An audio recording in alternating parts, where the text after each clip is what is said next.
Rais wa Marekani Donald Trump mnamo siku ya Jumapili akizungumza na waandishi wa habari aliweza kuwaeleza kwamba endapo makubaliano yao kati ya Washington na Tehran chini ya Ayatollah Ali Khamenei hayatafikia mwafaka, basi Washington itachukua maamuzi ambayo yatathibitisha ukweli wa maneno aliyoyasema Ayatollah Ali Khamenei juu ya kutokea kwa vita ya kikanda katika upande wa Mashariki ya Kati endapo Marekani itaishambulia Irani.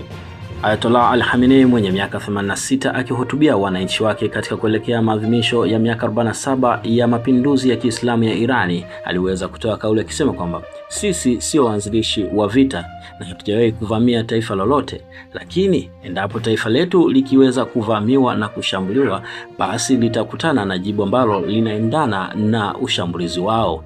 Naye kwa upande wake Rais Donald Trump amekaliliwa akisema kwamba